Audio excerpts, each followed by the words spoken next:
In this compositing lesson, we're going to be talking about matching the subject with that of the background. We'll look at different features that we need to look for, different criteria we need to maintain, and different adjustments we need to make to blend the subject with that of the new background. So what are those criteria? What are those parameters we need to look for? Well, that's what this lesson is all about. So without any further ado, let's get started. Now let's get started with a question, and I have a question for you. So I tried my best to match this subject with this new background. So if you have a look, here we have a new background.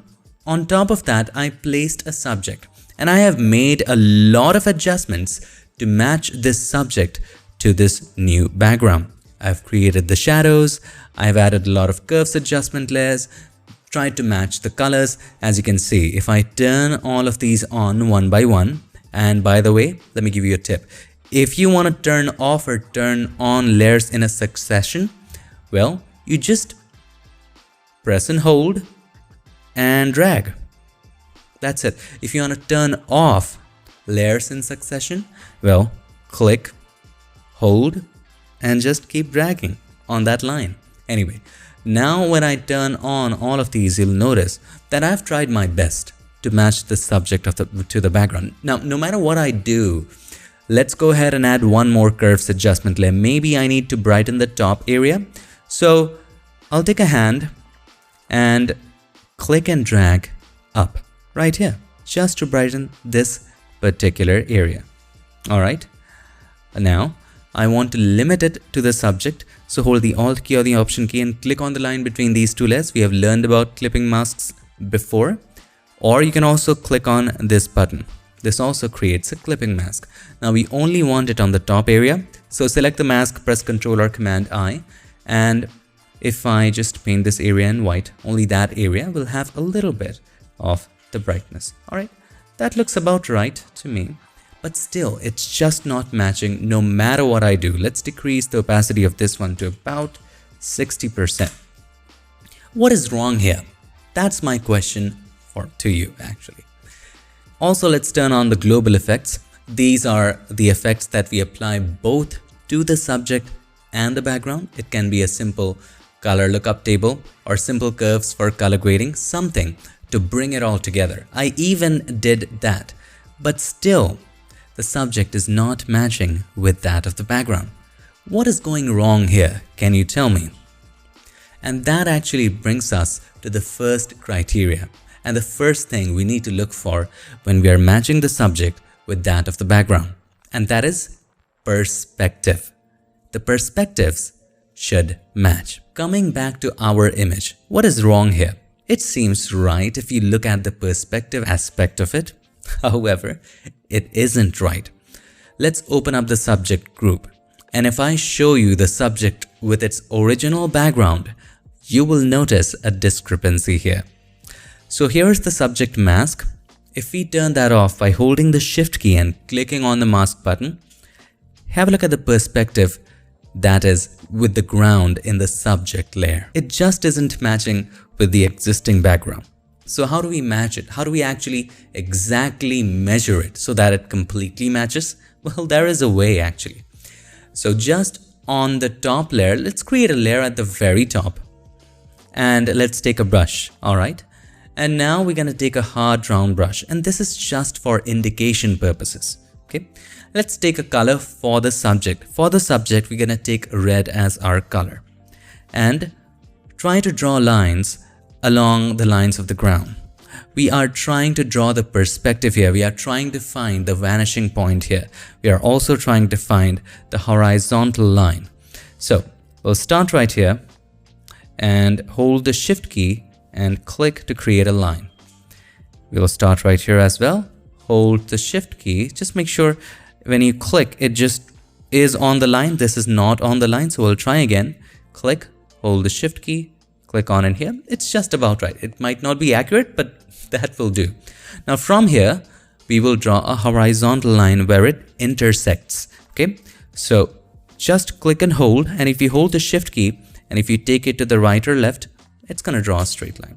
So this line that you see right over here, this is the horizontal line, and that is the line that we need to match. Also, it would be a bonus if you can match the vanishing point as well. Now let's turn this layer off for a second and create a brand new layer. For the background, let's choose green as the color, and let's figure out the vanishing point and thus the horizon of the background. All we need to do is to match the horizon and the vanishing point. Now let's turn off the subject for a moment. Also, you can turn off the global effects. It doesn't really matter at the moment. Now in here, this is for the background and this one was for the subject. Okay, reminds me of Subway. Anyway, so if you have lines, it just makes it more convenient. Click and make sure it's on the line. There you go, it looks to be. And in here as well, we can just click and draw. Now, if you want to be super accurate now, of course, you can draw a rectangle, something like this, and then you can rotate it the way you like it. So I can rotate it and make sure that it's perfectly on the right angle. So let's put the anchor point that you see here in the corner. So I'm gonna try to move that. That's actually a very thin rectangle. So I'm gonna move the anchor point right over here. And then you can try your level best to make sure it's very accurate.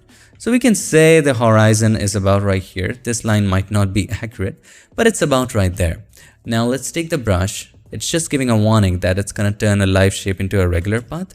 Yes, I want to continue. Simply click on yes. And I'm just gonna merge both of these layers. All right, let's take the brush and draw the horizontal line of this one as well. So we have both the vanishing point and the horizon of the background and the subject as well. So let's turn on the subject one and we just have to bring it here. That's all. Let's turn on the subject as well. You can turn on the global effects. Now let's select the subject lines, hold the control or command, click on the subject so that the subject is selected as well and it moves with those lines. Press Ctrl or Command T, and now when you bring her down here and try to match all that, you will notice that it just sits perfectly. Now you can turn off these lines.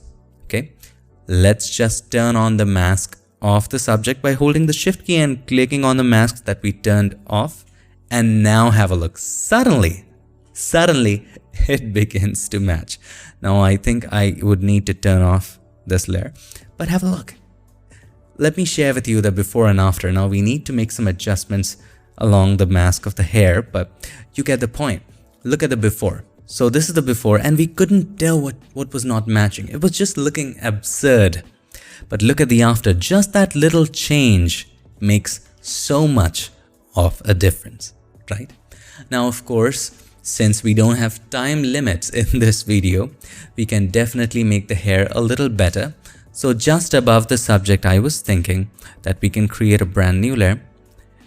Here is the subject, right? On top of that, let's create a brand new layer. And then we're going to take the brush. We're going to take a sample of this one and just paint on the outside with a soft round brush actually. Or there's one more thing you can do. You can choose the clone stem tool as well. Make sure sample is current and below. Hold the Alt key or the Option key, click to take a sample and paint. This will fill up all the edges, make it look more and more natural. Sometimes it works, sometimes doesn't. So in those cases, I'll just take the color and just start painting for some outside areas. Areas like this, see? And the backlight here looks all right to me. You can just give a little bit of paint here and that is fine. Maybe paint here a little bit and there you go. That fixes it. Also, if you want to add an overall noise, you can do that because in the subject, as you can see, there is noise, but in the background, there is none. So you can do that. So if I go to the background, I've already added some blur gallery to it. And the advantage of adding blur gallery is that if you go there and at the bottom, you would see some effects. You can also add some noise to match that with that of the subject. So if I increase the noise, have a look. It is just matching. So just about right there, hit OK. And there we go. Now it's matching so much with that of the subject. And we have fixed the issue that we were facing. Look, now it's on the ground. Now it's looking much closer to the new background. So that is the number one thing which you need to look for, and that is perspective. Now keep in mind, it is not always possible that your perspective will fit perfectly. In cases where you have no lines on the ground or no reference point to draw those lines to create a vanishing point, well, in those cases as well, you can guess a little bit. But there are some cases where it just won't work, where the angle of the camera is just too bizarre to be able to match the perspectives. Let me share with you an extreme photo. Take a look at this photo of this adorable baby. No matter how much you try to draw the lines to create the perspective and find out the vanishing point and create the horizon, it is just not possible here. It's a completely different top angle. There is no way you can put this baby on the ground of this new background.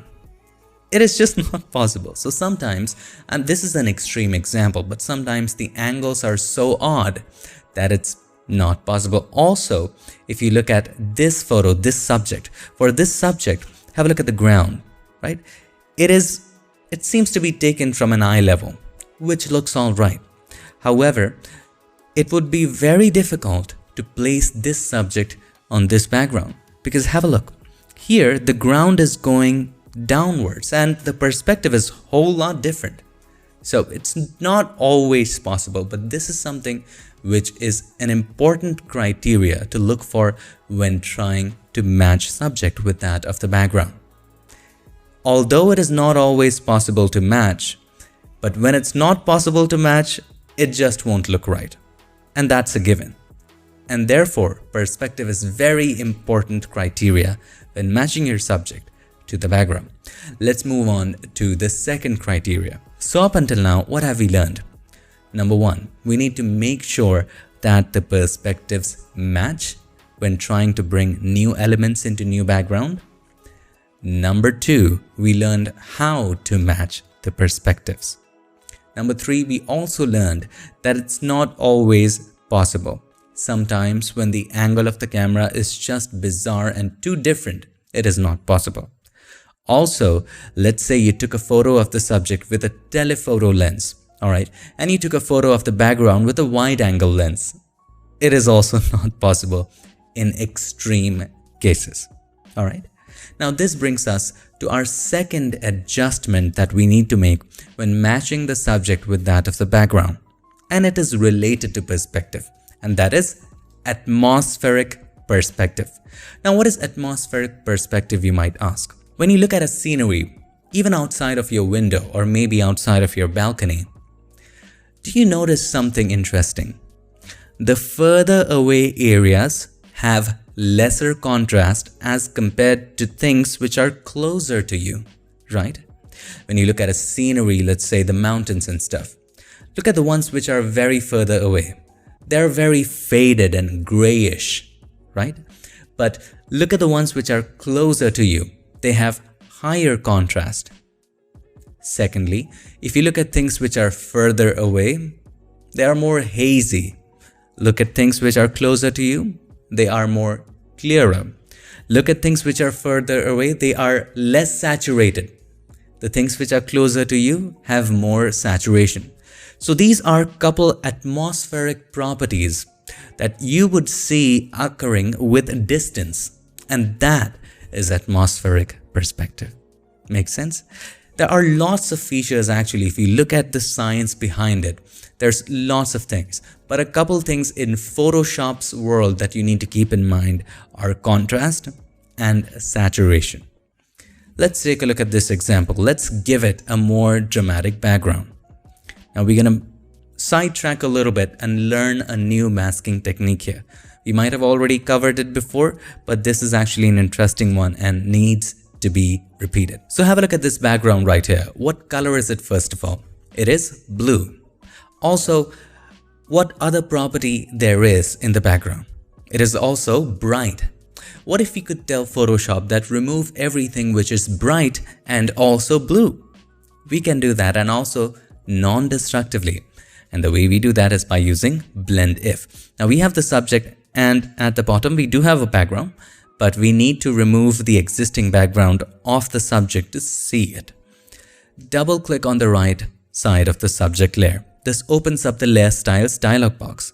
Now, if you just take away the bright areas of this layer, of this current layer, by taking the slider on the right to the left, parts of the subject also erase. But we only want the sky to erase. We want the blue sky to erase. Remember, we want to remove everything that is bright and blue, not just bright. So for that, instead of staying in the gray channel, let's go to the blue channel. Now when you try to do that, it's much cleaner. Have a look. It's just amazing. So at this point, I see that it's also removing parts of the subject. So we're going to stop right over here. Okay. And then the rest, we'll just break up the slider by holding the Alt key or the Option key, click the slider to break it apart, and just take it apart like this. Now I understand there are little parts of the subject that just becomes hollow. We need to fix that, no problem. Just make a copy of the subject. So with the subject selected, press Ctrl or Command J, right click on it and choose Clear Layer Style. This will remove all of the layer style properties that we had changed. So in this case, it would be blend if. Hold the Alt key or the Option key and click on the mask button. This creates a negative mask. You take the brush, white as the foreground color, and just paint over the areas which are gone. That's it. Just little areas which are gone. That fixes the issue. And we didn't have to spend too much time creating a mask, right? This was the best thing. So now we just have to fill up some areas instead of trying to create a very minute selection here. It's one of the easiest ways to make selections and masks in Photoshop. Now, once this is done, the background is replaced. Also, there are some areas here as well that we need to fix. So these are the areas that we need to remove. So select the subject layer and create a mask here and take black as the foreground color and just paint over those areas to remove those extras. Okay, this is gone. Now, the background perspective is all right. The clouds should be like this because the angle is at the top and it's taken from a low angle. It looks all right, but there's something that is off. You know what is off? The thing that we just talked about. Atmospheric perspective. Look at the sky. It is even more contrasty than that of the subject. As we learned, the things that are further away would have less contrast. So let's first of all work on that. So just above the background layer, we can create a contrast, brightness contrast adjustment layer and just take down the contrast like this. It helps. So here's the before, here's the after. It's a really good way to decrease the contrast. You can also do it with curves. Now, the second thing that is not matching is definitely the saturation. So if we create a hue saturation adjustment, let's just decrease it a little bit by about -15. Now it is beginning to match so much. Let's take a look. Here's the before, here's the after. Look, now it's looking as if the sky is behind the subject. Also, if you look at the original sky, let me quickly show that to you. The background is a little blurry. So why don't we add a little bit of blur to it? So let's go to filter, blur, and then Gaussian blur. It's up to you. This is optional. So maybe just a little bit of blur, not too much, just a little bit, about 8, or maybe let's go for 5.6.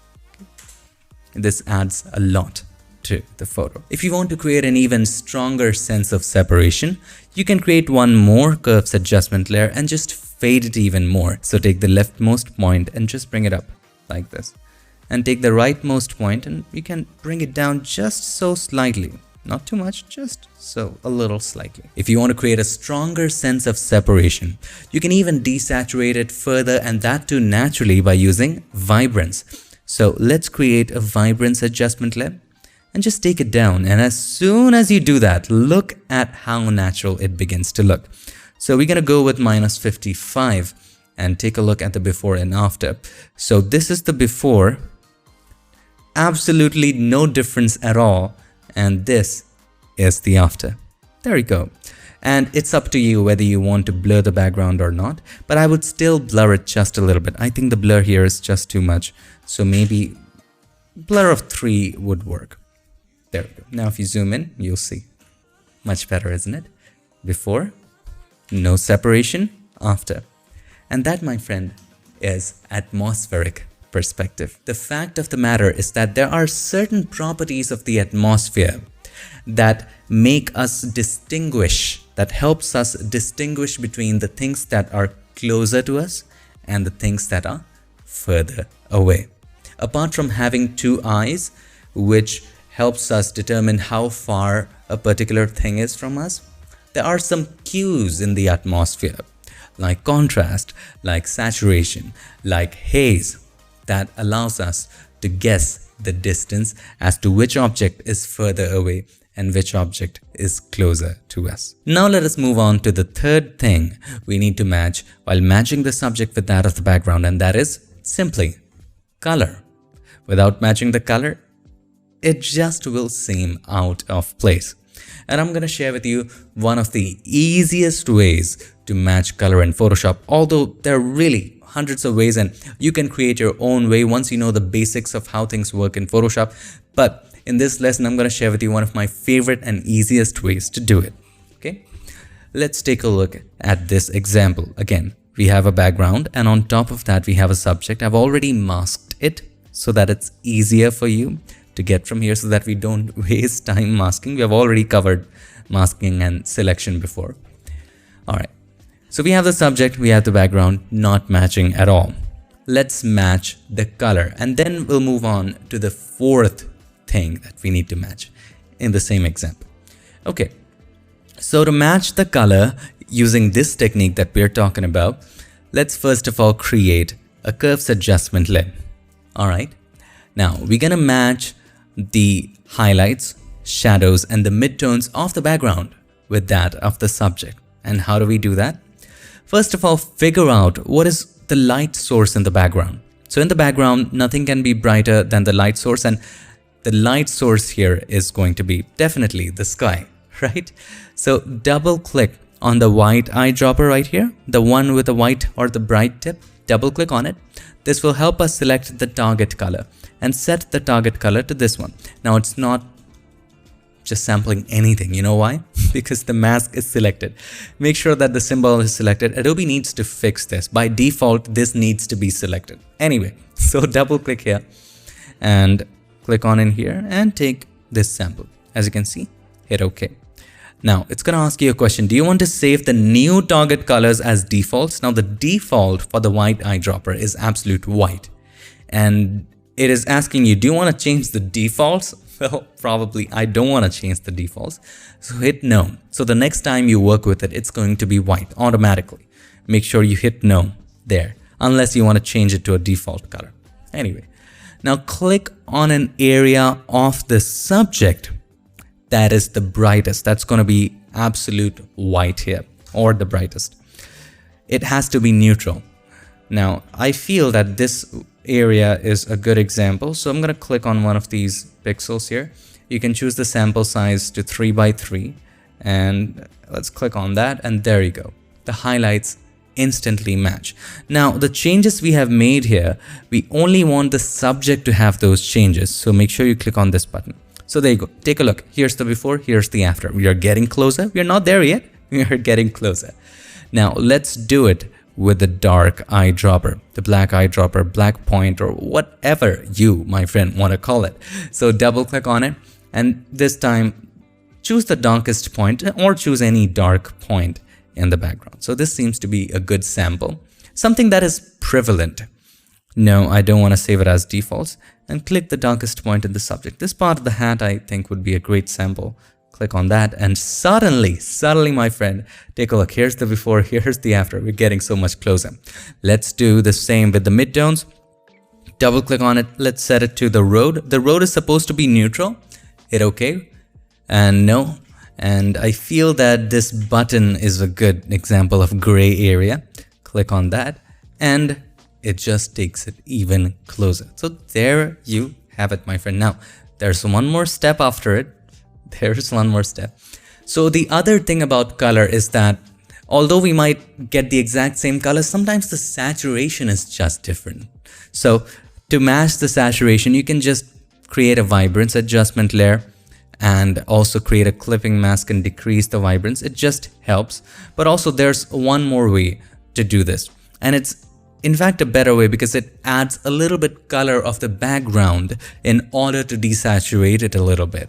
And that is, with the background selected, press Ctrl or Command J and place it at the very top. Okay, so we made a copy of the background, or you can just simply hold the Alt key or the Option key, drag the background at the top. It also makes a copy and takes it to the top.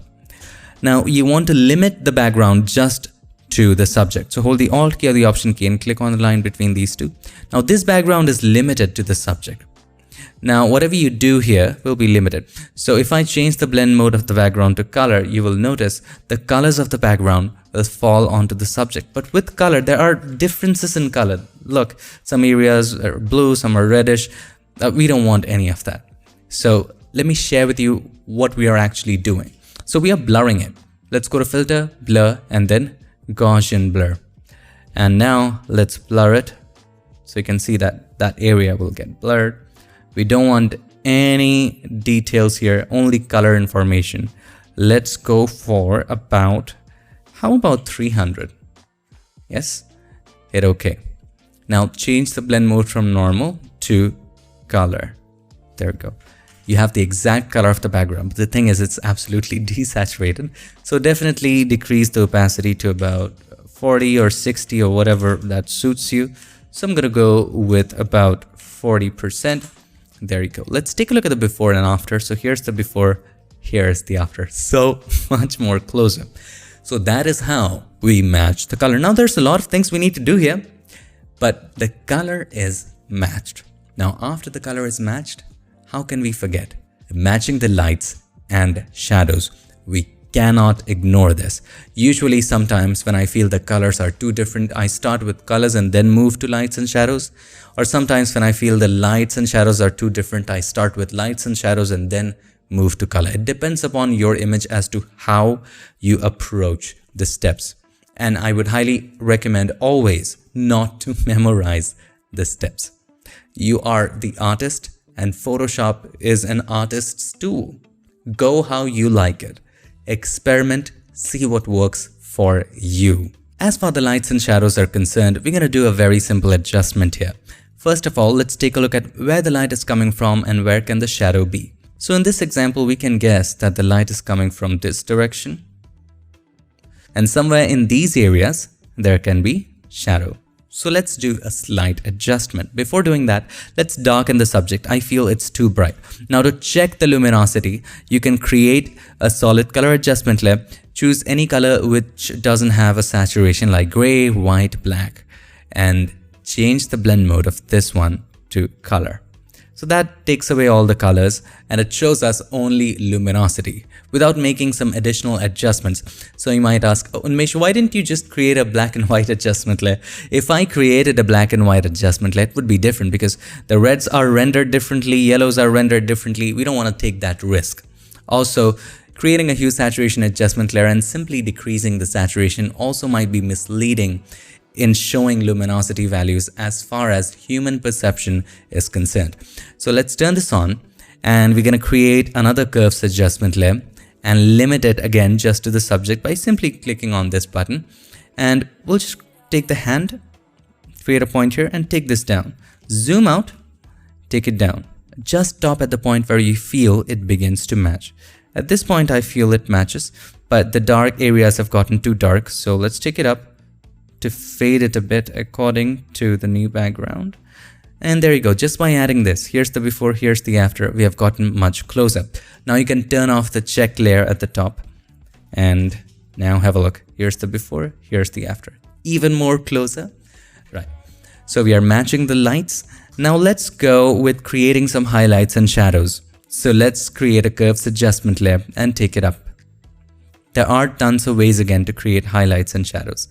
And click on this button to create a clipping mask. Select the mask, press Ctrl or Command I. Now take the brush white as the foreground color. You can decrease the flow to about 5% and then just start drawing some highlights over here with white. You can take a soft round brush.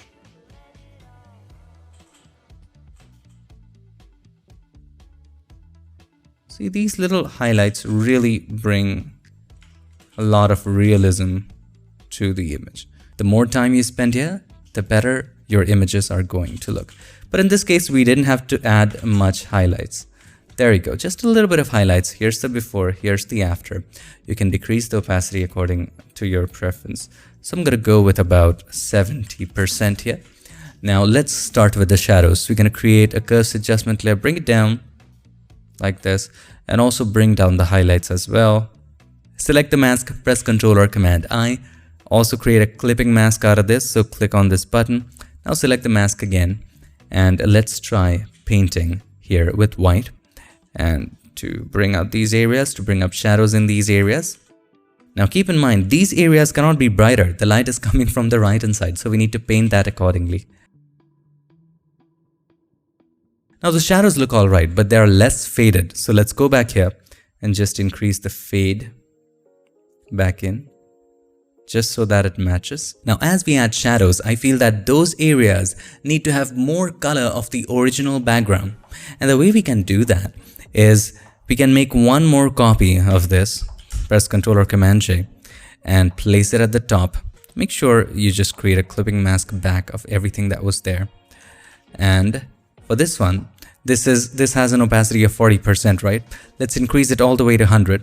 Also limit it by holding the Alt key, the Option key, and click on the line between these two layers. Now we only want to limit it again to the shadows. So we're going to copy this mask here. So hold the Alt key, the Option key, click and drag it and drop it to this copy. Now have a look, the shadows are colored like the background. So here's the before, here's the after. It looks more realistic.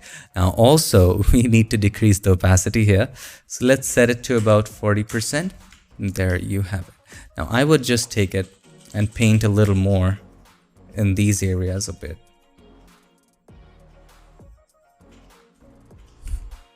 Boom. Here's the before, here's the after. Matching a lot more. So let's take a look before highlights and shadows. So this is before highlights and shadows. The light is absolutely different, coming from a whole different direction. And here's the after. The light is according to that of the background. Now on top of that, you can do some color grading, you can do some global effects to bring it all together. In this case, I would go and create a color lookup table because that's the easiest thing to do, and add something like crisp warm. And let's decrease the opacity to about 30%, just a hint of it. Let's add one more color lookup table, and let's go with film stock 50. This adds a little boost. Again, this one, let's go 30%. Now you can add an overall noise here if you want to. That's up to you. I feel that this area has gotten a little too dark, so I might have to go to the mask here and paint that area a little bit in black. Okay. That fixes it. Let's take a look at the before and after. So this is before, not matching at all, and this, my friend, is after. So much more closer. And even in here, you can add a little bit of background blur. Select the background, then go to filter, blur gallery, and let's add tilt shift blur. We have learned how tilt shift works. Let's start the blur right here. Let's bring it down. It's taking a little while. Let's start the blur right here and take it to this area.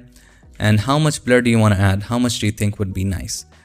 15. 15 is not bad. The way it already is over here, hit OK.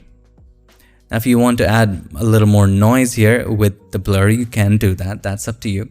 But this is how basically we would match the color first and then lights and shadows. So that wraps up this lesson. So there are 4 things that you need to keep in mind while matching the subject with that of the background. Number 1, definitely perspective. Number 2, atmospheric perspective, or you might correctly say it as atmospheric properties. Keep in mind the atmospheric properties like haze. Keep in mind the atmospheric properties like the further away areas have lesser saturation due to the same thing. Number 3, color. And we learned a technique where we used curves and these eyedroppers. We set the eyedroppers to the colors of the highlights, midtones, and shadows of the background and simply applied that automatically to the subject. And number 4, definitely lights and shadows. I hope this lesson helped you. I'll see you in my next one. Till then, stay tuned and make sure that you keep creating.